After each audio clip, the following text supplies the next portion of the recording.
네, 안녕하십니까. 2011년 9월 16일 울프입니다. 여기도 짓고 저기도 짓고 재건축도 하고 우리가 진정한 공약 테마주라는 내용으로 오늘 아침에 픽한 종목은 현대건설입니다. 이 현대건설에 대해서 뚜렷한 본업의 개선, 미래를 위한 준비이라는 내용으로 유안타증권에서 레포트가 나왔고요.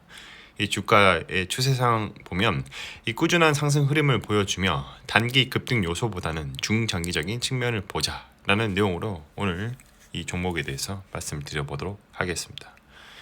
투자 아이디어입니다. 대한민국의 3대 건설사 삼성물산, 현대건설, 그리고 GS건설, 삼현지라고 하죠. 3대 건설사의 그 힘이 어떻게 보면 또 장난 아니에요. 한번 정책 테마나 이런 공약 테마를 타면 특히 이제 대북 관련된 이런 것도 타면 또 이제 현대건설이 엄청나게 또 급등할 때도 있고 이런 거 봤을 때는 아직 3대 건설사는 뭐 저평가 받고 있다 뭐 이런 내용도 적심심치 않게 또 들리고 있습니다. 이런 건설사들이 또 건설만 하겠습니까? 또 인프라 건설까지 토목건설 뭐 다양한 건축 건설 플랜트까지 다 하고 있습니다. 무엇보다도 앞으로 있을 이제 대선이 남아 있죠.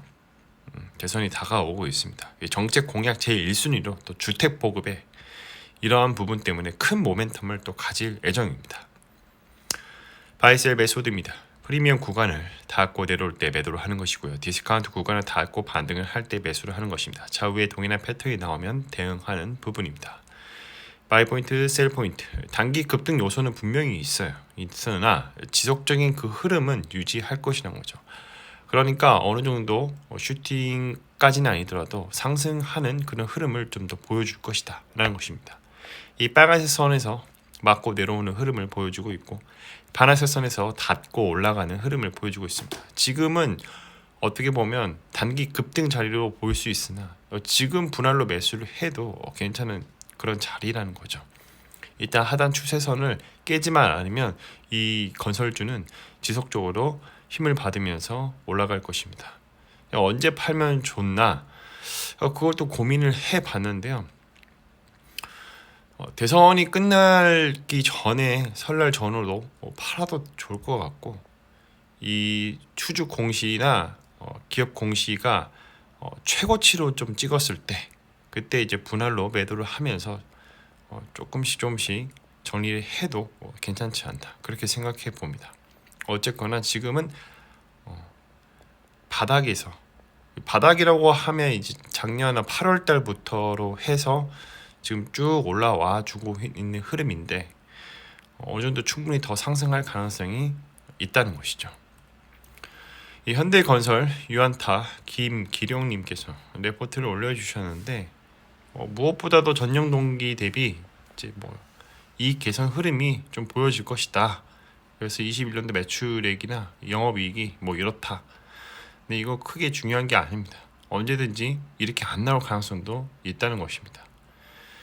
내용이죠. 중요한 거는 주택 부문에 실적이 개선이 있고 사우디 마르잔, 파나마 메트로 이런 부분에 수주 대형 현장 점진적 매출의 기여가 확대가 될 것이며 이 국내에는 파주 운정, 시와 MTB, 대형 주택 프로젝트 수주 성과로 이어졌고 해외 수주 역시 사우디의 자프라 비롯해서 필리핀 철도, 이집트 엘바다 원전, 그리고 카타르, 홍콩 이런 병원 쪽에 또 연내 성과가 또 기대가 된다는 거죠. 가만히 앉아 있지 못한다. 어떻게든 돈 벌 구석을 찾아서 현대건설이 찾아간다. 원전도 하고 있어요. 원전주라고 하면 두산중공업을 생각하시는데 꼭 두산중공업이 아니어도 이런 현대건설에서도 원전을 좀 하고 있습니다. 이 주주의 현황을 보면 2대 주주로 우리의 국민연금공단 형님들이 좀 들어가 계셔요. 장기적으로 좀 볼 것 같고요. 최종 변동일을 보면 최근에 또 샀을 것 같은데 지속적으로 아마 보유할 가능성이 있지 않나 그렇게 생각을 해봅니다. 이 시세 현황을 보면 1년 사이에 74%나 올랐습니다. 앞으로도 100%까지 더 상승할 가능성이 충분히 있어 보입니다. 사업 요약을 보면 현대 엔지니어링 등 종속 회사가 있다. 토목 부문 등 건축 주택 부문, 플랜트 부문, 기타 부문으로 나뉘고 우리나라 원전 대부분을 시공을 했으며 원전 시공 기술 자립도 100%를 달성을 했다는 거죠.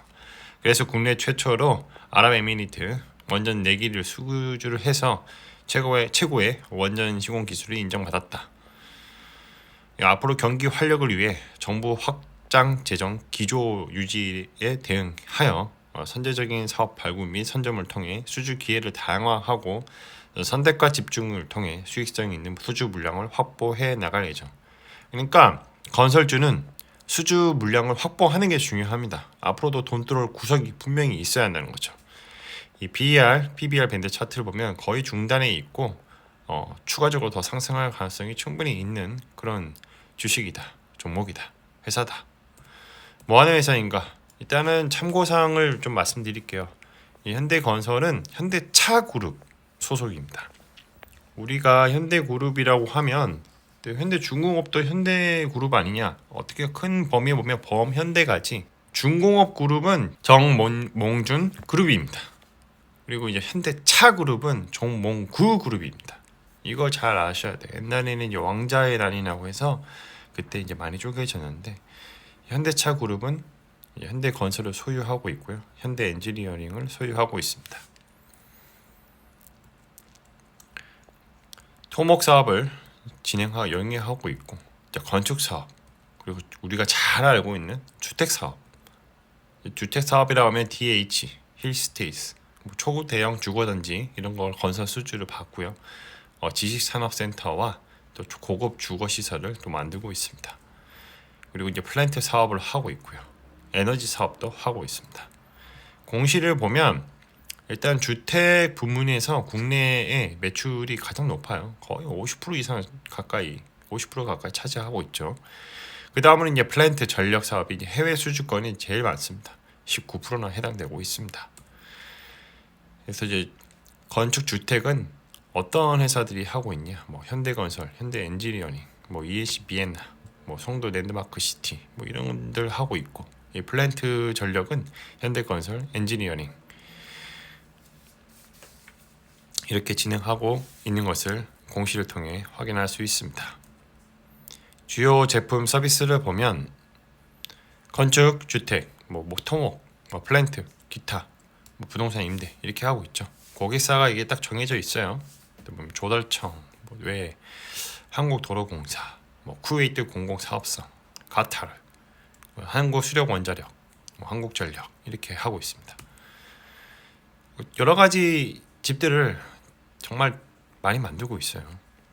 굳이 다 담을 수가 없을 정도로 정말 많은 신축공사, 재건축, 도시 재개발, 재정비 사업 이런 것들을 현대건설에서 하고 있습니다.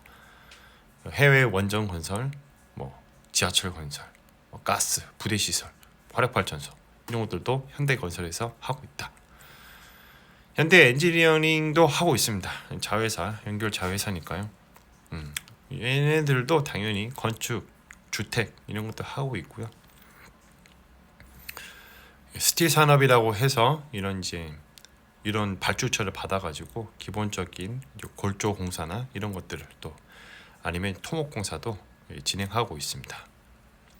브랜드 하나 갖고 왔어요. DH와 힐스테이트 이 두 가지를 우리는 잘 알고 있죠. 요즘은 DH가 좀 뜨고 있는 것 같은데 뭔가 그 아주 고급 세대 그러니까 여기 보면 매매가가 평당 4,500만 원 이상의 단지에서만 이 브랜드를 사용하고 있다고 되어 있습니다. 그러니까 엄청 비싼 그런 아파트를 지을 때 이 DH라는 브랜드를 사용한다는 거죠. 그렇다고 이제 힐스테이트가 좀 안 좋냐 그런 건 아니고 이런 것도 이제 차별화를 좀 두고 있구나라고 보시면 될 것 같습니다. 저의 코멘트는 건설 경기, 특히 주택은 정책 모멘텀을 가진다. 그리고 이제 플랜트나 이런 것들은 이제 유가 상승의 영향을 좀 많이 받거든요. 그래서 중동 국가의 투자를 촉진시키는 그런 요인 중에 하나입니다. 자, 이런 걸 다 떠나서 이제 무엇보다도 22년도 대선이 지금 앞두고 있고요. 또 이제 그 이후에 정책을 실현하기 위해서 대규모의 토목 건설이나 또 주택 건설 이런 것들이 다양한 수주권들이 이제 앞으로 있다는 거죠.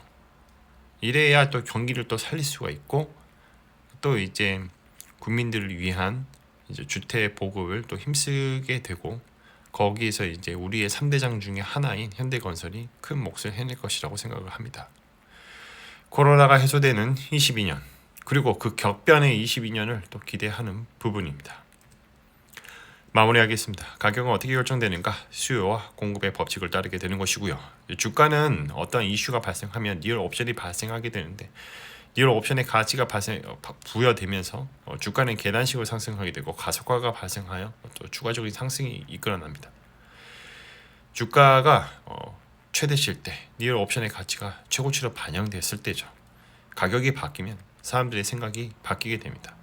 시간이 지나면 주가의 흐름은 원래의 펀더멘탈로 수렴하게 되는데 이를 리얼 옵션의 만기라고 합니다. 모든 가격은 시간에 종속되어 있으며 이 세상에는 영원한 것은 없습니다. 역사는 반복되고요. 절대로 시장을 이기려고 하지 말자. 미스터 마켓의 생각은 항상 옳다라는 생각을 가지자입니다. 자, 오늘은 현대건설에 대해서 말씀을 드려봤고요. 뚜렷한 본업 개선, 미래를 위한 준비라는 내용으로 유안타증권에서 레포트가 있었고 꾸준한 상승 흐름을 보여주며 단기 급등 요소보다는 중장기적인 측면을 보자라는 내용의 오늘 현대건설을 소개해 보았습니다. 컨텐츠가 좋았다면 구독과 좋아요, 알람 설정 부탁드립니다. 오늘도 들어주셔서 감사합니다.